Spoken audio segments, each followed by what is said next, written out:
I'm Allison Williams, Library Services Coordinator, and Jason is here, and we would love to welcome you back to in-person programming.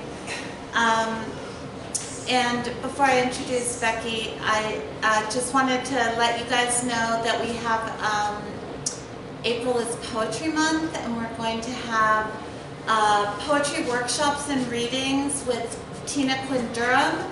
We're going to have a Richard Shelton celebration led by Ken Lamberton with a Dick Shelton style poetry workshop with his prompts, which I'm very excited about. And we're going to have Logan Phillips down from Tucson to join us. We are going to have pre-registration for the workshop, so space is limited. But I want to say a little bit about Becky before we start.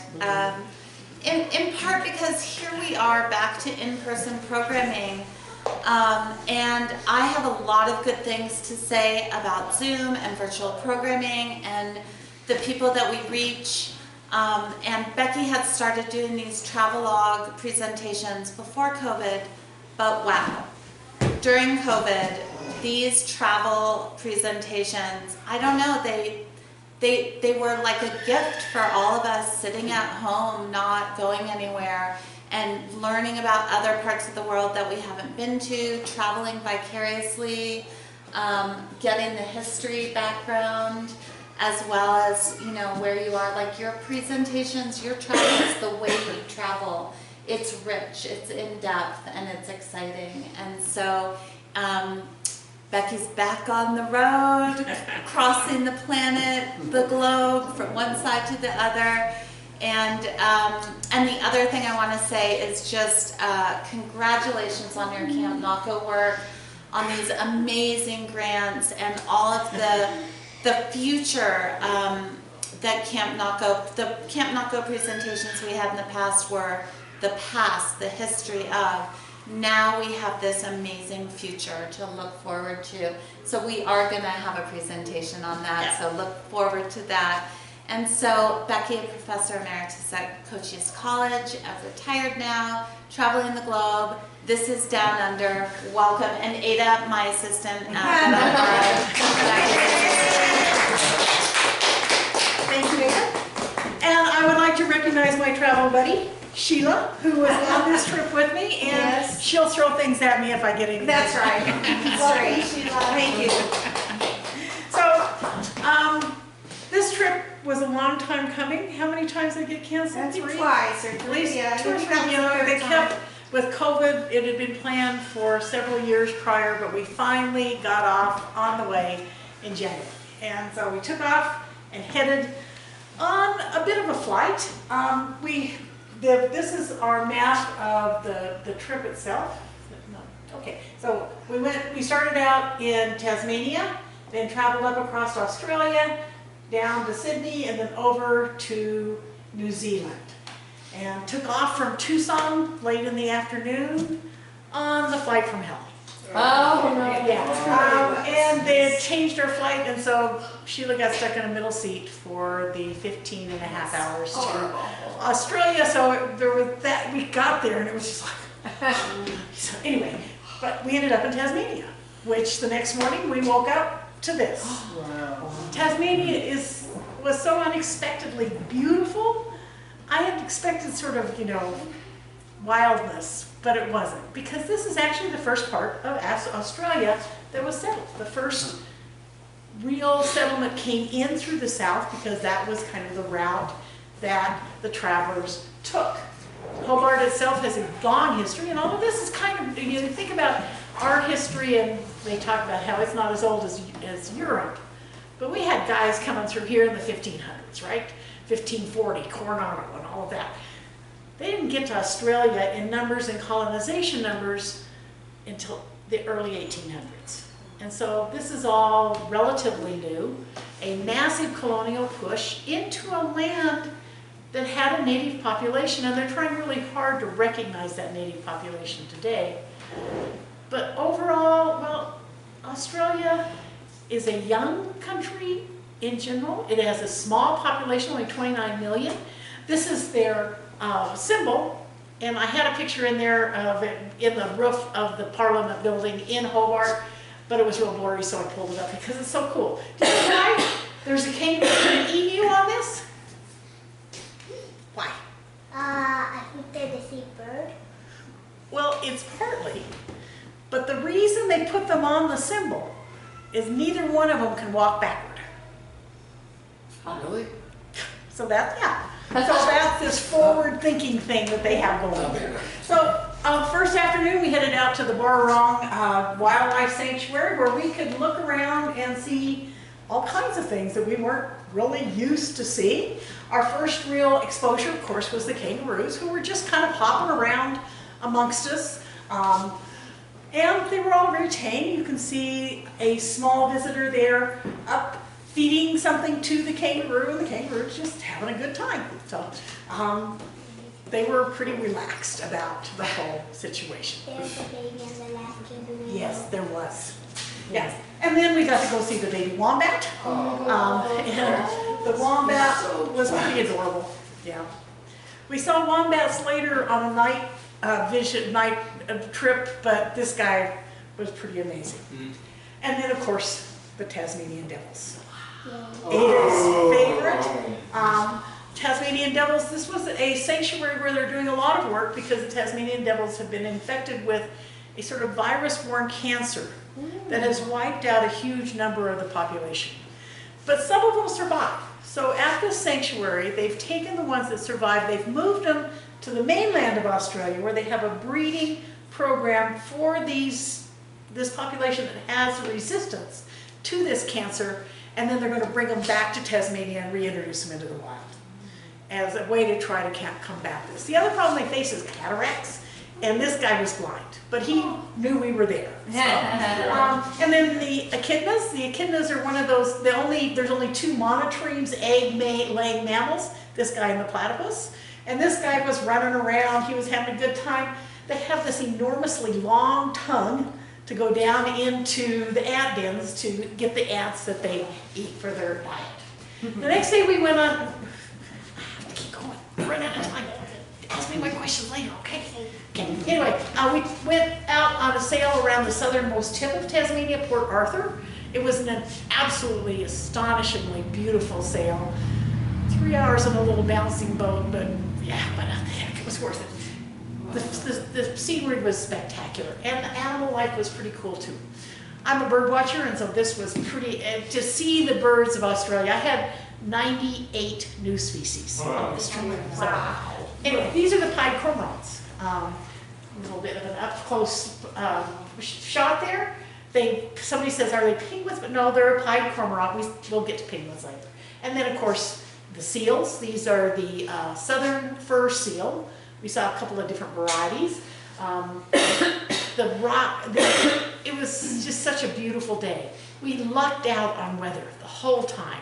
Well, till the very end. But the whole time. This was, they said, the calmest day they had had in months out on the water. So we got to see things like the dolphins, the bottlenose dolphins up right close to the boat. We saw some whales, but I wasn't fast enough to get any photos. But and this beautiful landscape. This was a lighthouse that used to be pretty tricky to get people and goods out to this because of the rough weather and the rocks around it. At the end, we ended up back in Port Arthur. Australia started out as a place for England to get rid of their prisoners, the people that they didn't want. And so Port Arthur became a place, because it was so remote, that they put the guys that they even didn't want in Tasmania and Australia itself. And this is a huge old prison complex. I really liked walking through it because I got some ideas for preservation for Camp Malco as we looked at the walls there that they're trying to preserve. And then into the little town of Campbell, where they recognize that long history of prisoners. This is a string of bricks. Each of the bricks, of which there's over 100,000, have the name and the date and the ship that a prisoner came on. Wow. And it was just seeing this long string was really evocative of what this process meant. And then Richmond Bridge nearby. Richmond was one of the first communities there and one of the first bridges. And on into town to the oldest pub in Australia, where we had our dinner that night. Early on, I came up with a goal, and Sheila helped me reach it, having a different beer every day. And I more than succeeded. So anyway, that was what, 38 days, 38 beers. This is Cataract Gorge, and again, this spectacular scenery. Lots of water because they'd had a lot of rain, but waterfalls everywhere, just beautiful places to visit. That also had things like wallabies hopping around. Now, I expected to see bazillions of kangaroos. We never saw any in the wild. Because they had had a long-term drought, they had pretty much moved out of the places where they normally were. The drought had ended, but they hadn't made their ways back yet. But we saw three different kinds of wallabies, and what's the name of that other guy? Pantala, something like that. Oh, it'll come to me. I'll figure it out. Okay, yeah. Okay, and then this is Cradle Mountain. Again, one of these beautiful nature areas. They have a lot of land that's put aside for nature, but this is sort of the focus. If you are anywhere in that central part of Tasmania, Cradle Mountain is part of the landscape. It's just beautiful. On to the north, up to Lanston, and I'll say this real fast and mumble it because that's what it always sounded like to me, but it had a whole bunch of extra letters in it that didn't get pronounced. Lanston. So, Lanston is, again, one of these older communities. It is the northern sort of capital city for Tasmania. A couple of friends from Phoenix, somebody who was at Sochi's wedding, have moved to Lanston, so I got to go out and sit in a pub with some locals, and that was really fun. And Lanston itself has this long history with all over Australia. They really encourage things like mural painting, and the paintings all over Lanston were the story of the founding of this community. And then, of course, we got to go to the platypus house and see a platypus up close and personal. They had echidnas there as well. And then that night we went out to a place called Low Point to watch the fairy penguins come to shore. And they come in every night. And it was one of those nights. I was standing there, it was cold. It was really cold. It was really late. I'm not a late night person. We're standing there, the wind is blowing, and there's all this noise, and there's lights going around, and then suddenly there they were, all around us, these little guys, running up the beach, around us. And they were coming, and their kids had been out there all day hungry, and so they're walking down to mom and dad saying, feed me, feed me, feed me. It was magical. It was just incredible. And there they are, helped a little bit closer. Oh, they were really cute little guys. So the next day we flew to Melbourne. And Melbourne was very different because it's a huge city. Melbourne has more population than all of Tasmania. So you're doing that big change. But again, there was this just art everywhere. Everywhere you looked was art. And then, of course, it's this older city. They have a university there. This was the National Library. This is Sheila's picture because I went bird watching while she went to the library. And that night we had kangaroo for dinner. What do you think? It was great. I thought it was really good. It tasted like meat. It reminded me of elk. Yeah, kind of a game meat, but not gamey. It was really good. And then, so this is for the Royal Botanical Garden, where they all went off and did other things and shopped and stuff, and I went bird watching. And I saw some birds, some really cool birds. Black swan up there at the top. This is a purple swamp hen. The myna bird came and sat next to my plate while I was eating lunch. And the magpie lark down there at the bottom. So that was all really fun. And so then we left there and headed for the Outback. To Alice Springs, to a town called Alice, out in the middle of the Outback. And I had expected this sere red landscape, but it was green because it had rained more than it had rained in a century. And it was just, and they were thinking that the kangaroos would be back any day, but they didn't get there when we were there. Those others are patty melons. Patty melon. Oh, thank you. I knew you were worried. Yes. Alice Springs got to start when they decided that the main port for Australia by this point. They had people coming from Indonesia to the north coast of Australia, and then we had this population down in the south with Tasmania, and there was no it took months to get get any kind of communication. So they built a telegraph line across the middle of the country, and you had to have telegraph stations. So the middle telegraph station was Alice Springs. And this is that original Alice Springs telegraph station. Around it, where you see the big flat Outback, but then there were these uplands of incredible red sandstone of all kinds. This is Simpson's Gap. Simpson's Gap, again, this beautiful spring-fed stream coming out into the middle of the Outback, a place called Kings Canyon. And then, of course, the wallabies. This is a rock wallaby, not a Pamelian. And other kinds of wildlife and birds, of course. We had a collared dragon lizard, and he was just pretty amazing.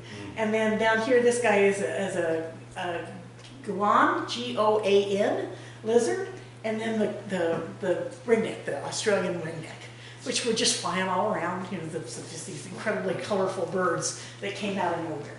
Back in Alice Springs, we went to visit this, and Jason will like this part, and so will Ada. It was the original online school. Australia has the Outback, which has scattered cattle and sheep stations that are miles and miles and miles and miles from nowhere, where there might be 1 or 2 kids. So 80 years ago, they started a radio school for the kids. They've switched now to basically the online technology that when we went online with schools here in the States, they already had down pat. But when we were there, they have a program that sends fictional books out to the kids all across the Outback. And we as visitors, they didn't charge us anything, they told us all about it, we could buy books for their school. So now there's one bought in the name of the Bisbee Copper Queen Library, and one in the name of the Montessori School. So those 2 are the books that I picked to go into their library. Then from there we went camping. I'm too old for this. It was basic. It was very basic. These were our tents, and these were the facilities. And how many steps was it from our... 140.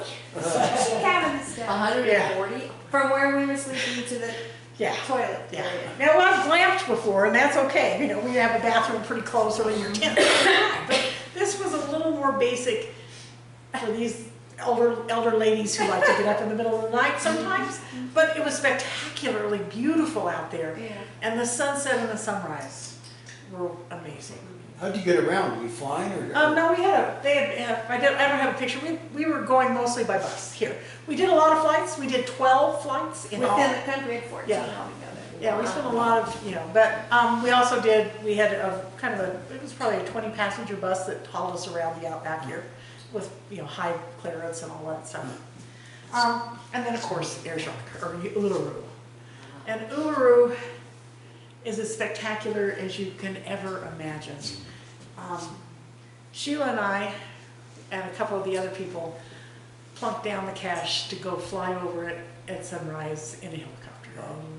And it was just spectacular. And we flew over a couple of the outlying rock formations, but Uluru is in class all by itself. We got to see it all times of day. This was the summer season when the flies were horrendous.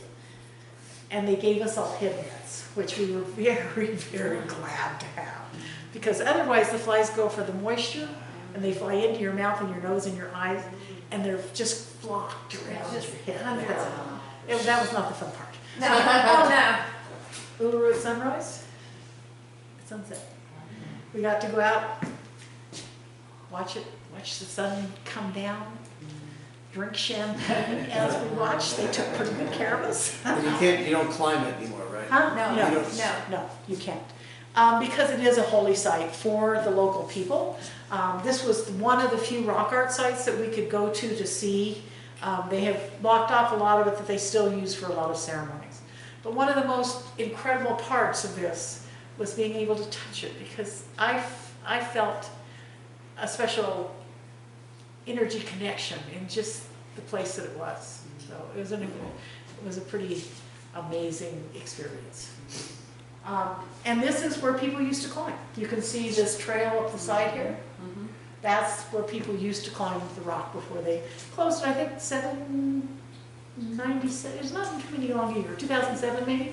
My uncle Jack, who some of you have met, climbed it when he was in Australia working in the 70s. So, but the path, of course, is worn there and will be there probably forever. And there's our group, just throwing a group shot of everybody who was brave enough to lift up their head nets long enough for a photo.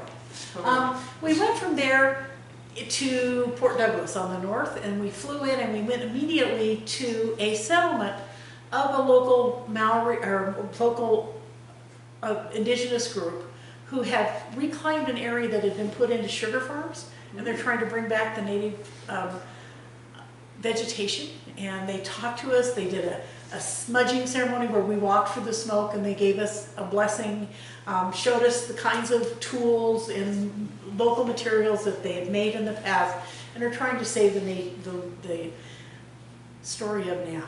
Australia has a wide range of indigenous population, a number of different languages, because people have been there for 40,000 years and living in these separate kind of really good places to live.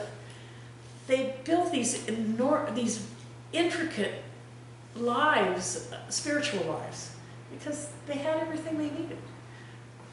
But then, you know, the colonizers came in and they wanted to get rich, and that and everything you need don't go well together, and that caused a clash of cultures that is still resonating across Australia today. We tried some local medicine. There was the two of us trying out ants. These ants are supposed to cure everything that bothers you if you eat them, but they have, you have to eat a whole lot of them to do any good.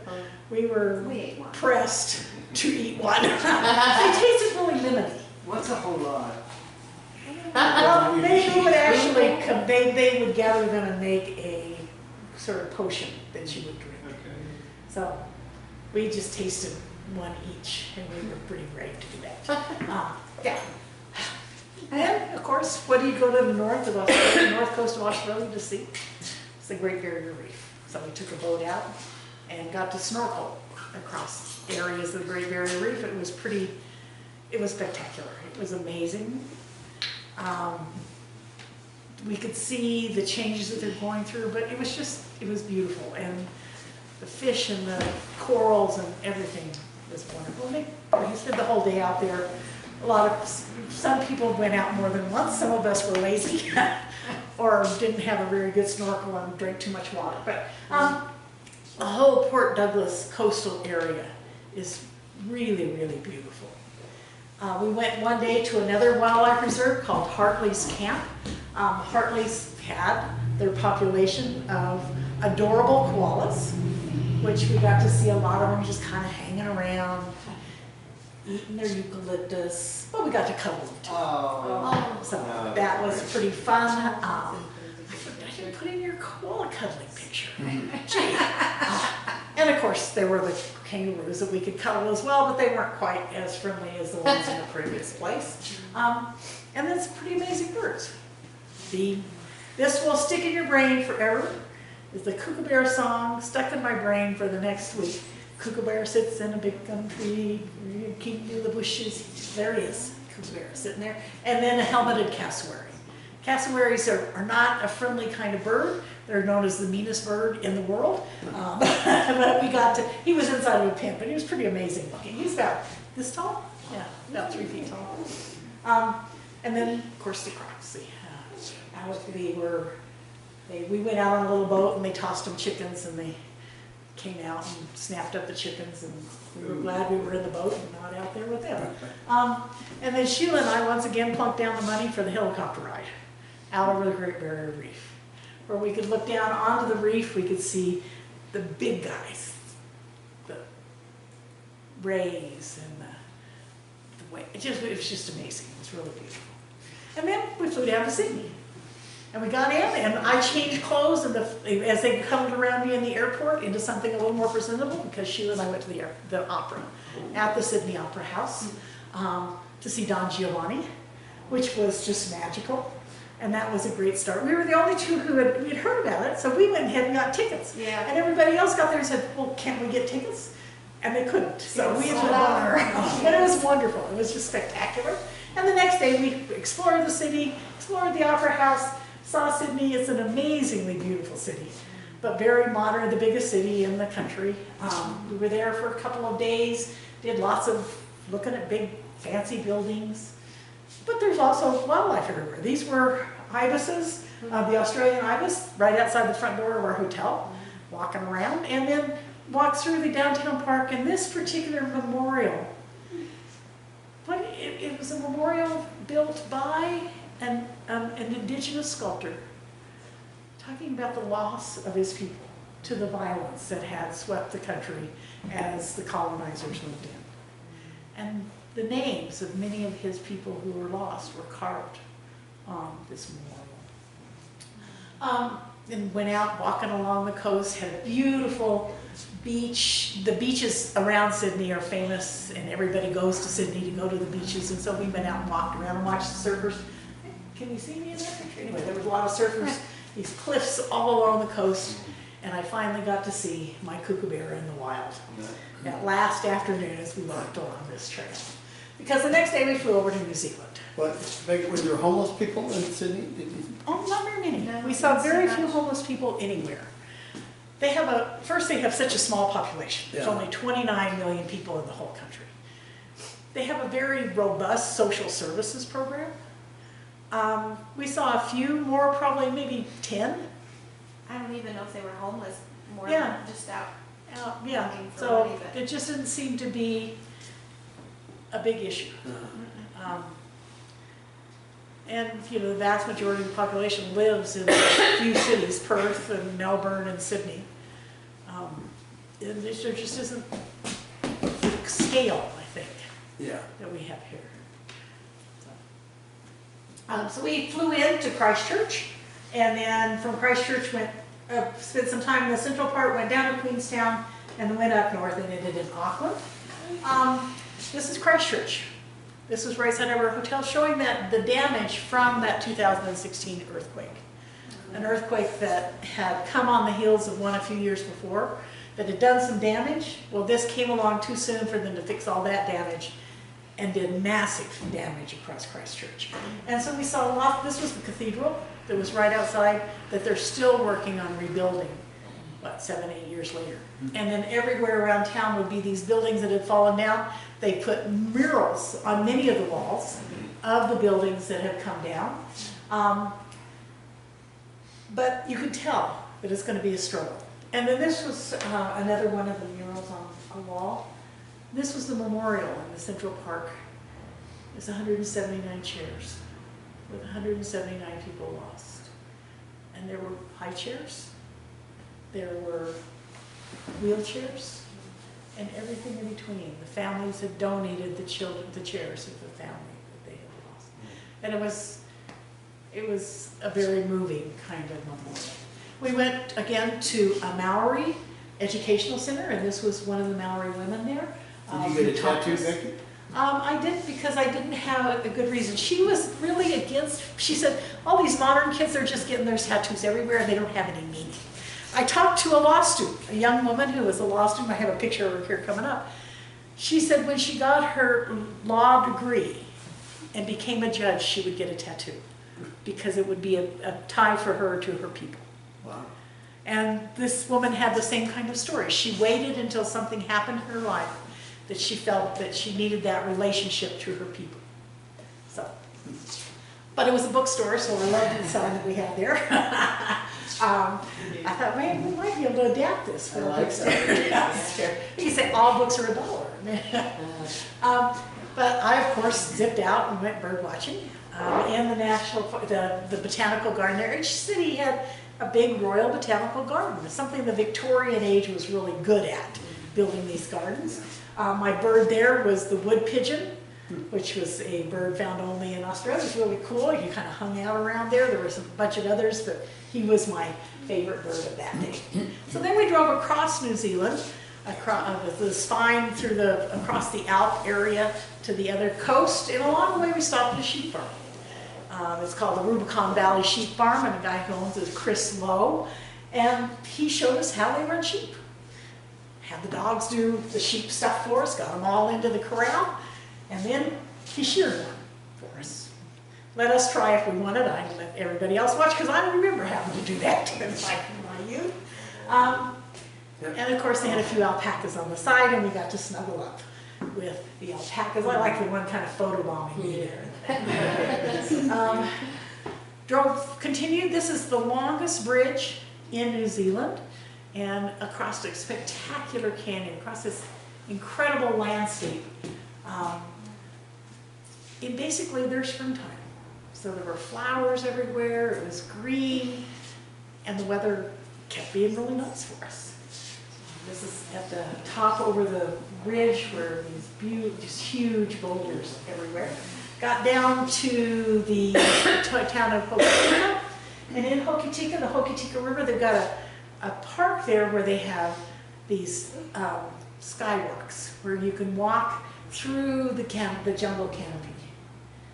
And so we did that for a while, and some of us, well, that's the Hokitika River down below, and some of us got real brave, including Sheila, and went ziplining. I took pictures of this. I've been there, done that, don't have to do that one again.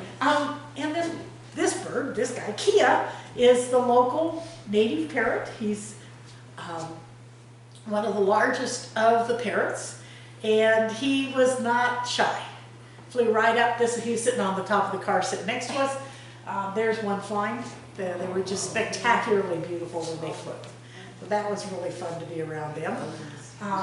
As we went across to Arthur's Pass on our way back across to go down to Queenstown on the southern end. And Queenstown, again, is one of these far south cities, the farthest city to the south in New Zealand. We rode a cable car up to the mountain and looked down over the city, and that was really fun. We could have ridden a luge down, but neither one of us decided to do that. And then went on a boat around Milford Sound. Milford Sound is south of the city, and it is spectacular. It's cliffs all around, beautiful water. Had a good time out there on the boat. Watching for birds, watching for wildlife.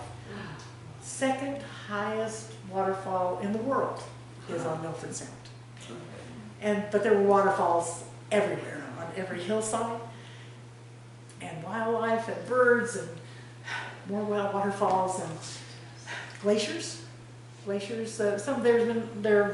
in remnant now because of warming, but there are still a few there. And then more fur seals. The southern fur seal there, kind of hanging out on the rock. We didn't get very close, but there he is. Well, then the next day we flew north along those same Alps, snow-capped peaks all along the way, to Rotorua, where we got to go out and see the big trees. This is a redwood grove. Now, you don't think about sequoias redwoods being in Australia. Very unusual. They're not native. In about 1906 or so, when Teddy Roosevelt was president, he sent Australia some plants. And that became this redwood grove. They're pretty spectacularly large. They were amazing. And then we, of course, had to stop and see the kiwis and the kiwi sanctuary. They're very rare, and they're very difficult to see in the wild. They're nocturnal. But we got to see some running around. They were awfully cute. But this is the brown northern kiwi. And then, of course, visiting the Maori population in Rotorua. New Zealand is working really hard to mend some of the past dispossession of the Maori people and to give them space. And so, I think Rotorua, we saw more of this than in some of the other cities, where they have built a large complex. Our guides were Maori, and this is the young woman I was mentioning earlier who was the law student. I haven't heard from her, sorry, I haven't been able to put her in contact with Sochi and her dad. And they took us around, sang us songs, but that night, showed us their churches, the structures that that have meaning to them in their lives. And then that night we went to a place that had that is their cultural center, and they did a dance presentation for us. So that was a really fun thing to do. Next day we went to the Waimongu Volcanic Valley, and it's volcanic. It was smoking and steaming and spurting everywhere, boiling up. There were geysers going off in all directions and boiling mud. Kind of fun to see the boiling mud, but they said do not touch, and we were good kids. We didn't do that. And then we flew north to Auckland, and Auckland is the biggest city. It's not the capital city. The capital city is Wellington, but Auckland's this beautiful big city that we arrived in just as Hurricane Gabrielle hit. Cyclone Gabrielle, right. I don't know why I said that. I never have said that. Cyclone Gabrielle. Close enough. So the people who were not going to stay for the extension out to the Bay of Islands, flew out that night. They got them out on the last flights out of the airport before it shut down.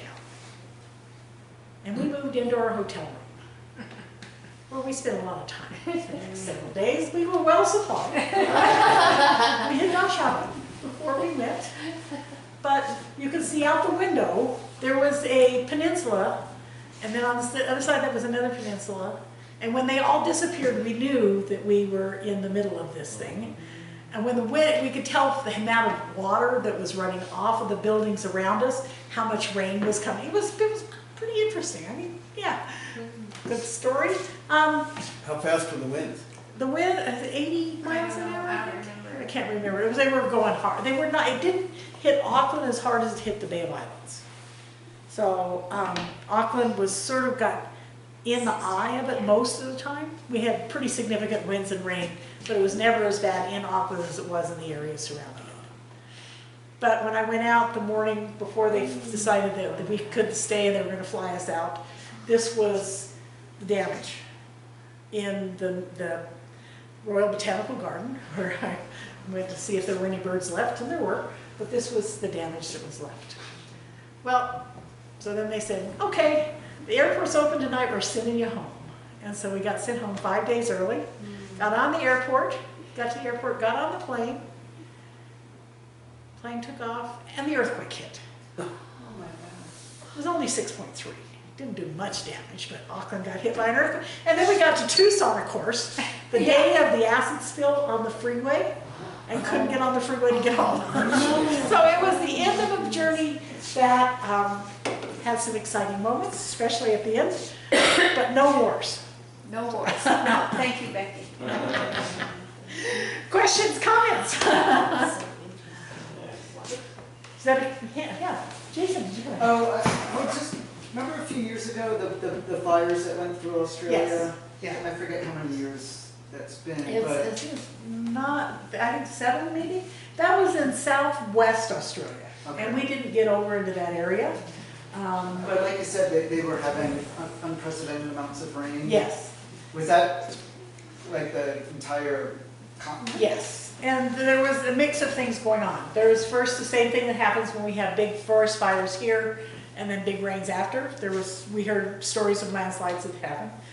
But it also in a place like Kangaroo Island, which was one of the ones that made the news here because it wiped out such a huge amount of the fauna, the koalas, that they thought that about 40,000 of the koalas had died. I saw a report just yesterday about how it had come back. Okay. And that, you know, there, like here, the whole story about all those years of keeping things from burning meant that they didn't have the renewal that fire could bring. But then it gets catastrophic. So they're rethinking of their firefighting as well in Australia as we are here. So, That's good to hear that the things came back. yeah. And firefighters from this area went to Australia to fight fires. So. And what did they have to say about with all the rain? I mean, Everybody was just talking about it. Well, see, we had gotten these reports about how it was going to be incredibly hot. And it was. We had some heat, but not anywhere near what they had predicted. We had nice weather. We had, and then in the south it was supposed to be really cold, but it wasn't. It was really pleasant. So we lucked out until the very end, and then it all came together in the cyclone. But yeah, it was a longer and we moved, we had 30, it was supposed to be 39 days. We came back 5 days early. We never stayed anywhere more than, the longest we stayed anywhere was 4 days, and most of the time it was And that more was than just 2. once. Yeah, Most of the time it was like maybe 2. yeah. Why So did you it come was- home 5 days early? Huh? Why did you come Cyclone. home? Sorry? Well, The cyclone. the Oh, cyclone. infrastructure Yeah. was gone So out the of The the cyclone had cyclone- gone through. The cyclone went through, but it took out all the roads in the area we were supposed to go. Oh, So they couldn't get us there. oh. So they said, okay. And then, you know, it was still kind of going on. They were still having record rainfalls around Wellington. And they weren't sure if it was going to move out and stay out, or if it was going to come back. So as soon as the airport opened, I see. they flew us home. So, yeah. How was the cost of living there? I got the impression it was high. Groceries and things seemed a little higher than here for the most part. But again, it's an economy that has that whole, not a lot of population and a really good social structure. So the people that I met and talked to while I was there really liked living there. You know, they had come from Phoenix and were living in Tasmania and thought it was great.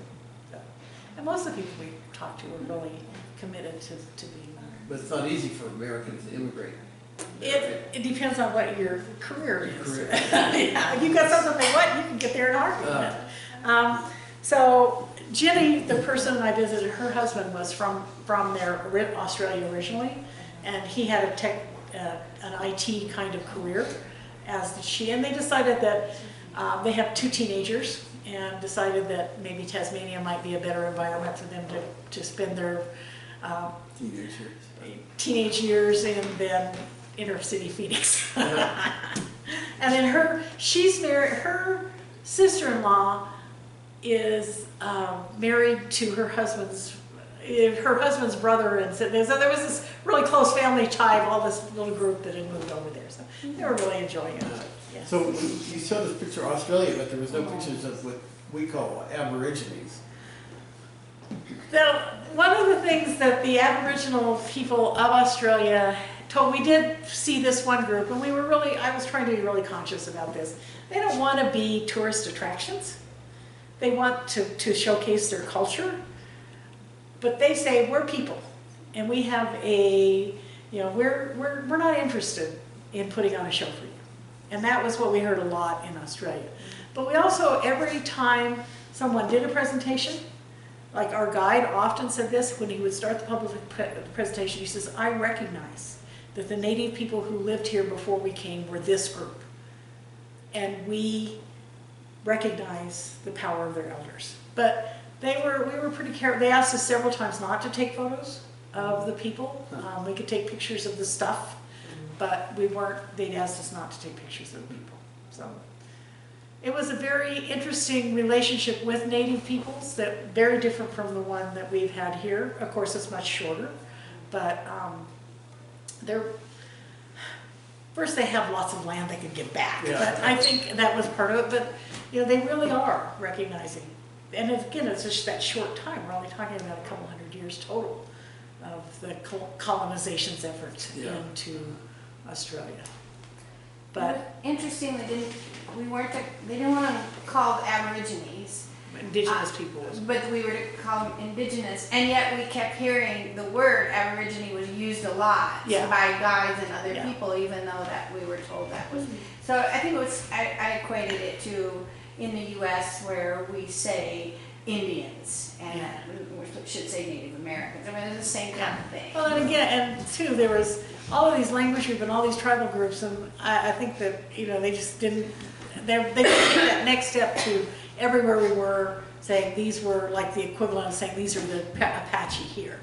So we didn't hear that, although there was something like 97 language groups across Australia, and all these different people with all these different cultural adaptations. So. And like 360 different tribal groups. Yeah, recognized tribal Yeah, groups. it's amazing. Yeah. So. And it was interesting when we went to the school that I said, well, do you do the Aboriginal, the indigenous children? And she said, no, they have their own system. That they wanted to keep their own system. Yeah. impression that New Zealand is a youthful country, population-wise and tourist-wise. Would you say that was true? I didn't feel, yeah, because it's a very active outdoor focused culture. Lots of mountain climbing and skiing. Of course, they have the Hillaries from there, and outdoor kinds of recreation stuff. But the population in general seemed, I didn't catch that. I mean, yes, there was that outdoor focus, but I didn't see. Yeah. So. It was also a beautiful country. I mean, again, only 5 million people in the whole country, and it was just absolutely stunningly beautiful, pretty much everywhere you looked. And So, an incredible yeah. prime minister. Oh. And their incredible prime minister, is that what she's called? Yeah, well, she was in the process that she had just announced her resignation while we were there, and people were just shocked, but they also were pretty understanding. They saw it coming. Yeah, yeah, so, Are there snakes in Australia? yes, well, in Australia, yeah. I didn't put in the snake picture. Darn. Darn. And it was, you know, it was one of those where we took where one of our companions took the picture and showed it to the guy and he nearly had a heart attack. Because it was a black something or other. They said that every kind of poisonous whatever is in Australia, but New Zealand has no snakes. Yeah. Is that right? Yeah. Yeah. And in New Zealand, the problem there is they had no mammals to speak of until the introduction of all of these species from the outside, which have now nearly wiped out Right. the native birds and a lot of their other wildlife. So How far is it from Australia to New Zealand? it's a ways. It was a 4-hour flight from Sydney to Christchurch. So And I forget, if you lay Australia, like how big, I forget, you know, if you lay it on top of the United the United States. States, it's about as big as the U.S., but the rest of North America is bigger. Okay. So, yeah. No, but great, vast distances everywhere. I mean, these low roads that you could not see, they were just straight forever. And so when you were in Alice Springs, because that is, I remember, yeah, but that they had all that rain, but normally, like under normal conditions, that would be what, you know, how we see it in the movie. Yeah, yep. Wow. Yeah, it was, but everybody talked, everybody It was a talked big about deal about how green Yeah. it was. What it reminded me of, did you know how from Sierra Vista, if you drive to Sonoita, and you know how certain times of the year it's dead, it looks dead? Yeah. Well, but then you know how after it rains it's green? That's what it looked like, it was Yeah. green. And they were all just, yeah, that was a big deal. And That must have been wildflowers exciting for everywhere. them. Yeah. Yeah, it was pretty amazing. And are koalas really that cuddly? They are. They were so sweet. But was that wasn't in the wild? That was No. yeah. No, that was at that farm. And again, Yeah. they're in air. They're nocturnal, and so seeing them in the wild is a very Oh, difficult right. thing. Do you have a question, my dear?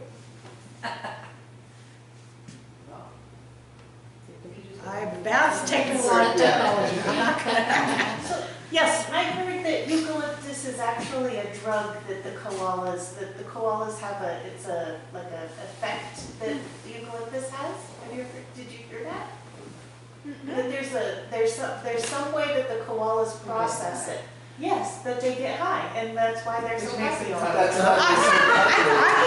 I love that. Yeah. I don't know if it's true, but I love it. Yeah, they were so soft. They were real soft. Just nestled in. It was really cool. So, Like your granddaughter. yes, yeah, kind of like A it. big koala. Yeah. So, Thank you. Thank you, Becky.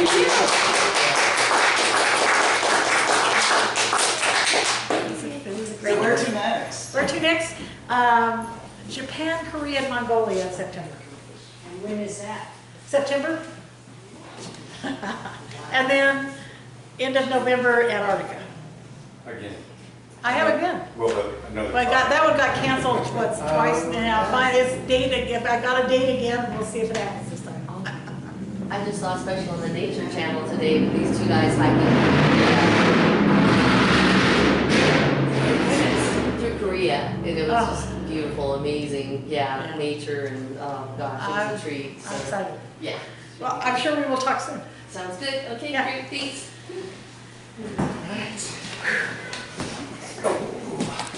How'd I do? You think your friends will like the pictures? Yeah. Thanks, Becky, that was great. Good to see you. Now I gotta go to Australia. It's amazing. Yeah, and I think I want to go back, not on a trip because there was so many, I saw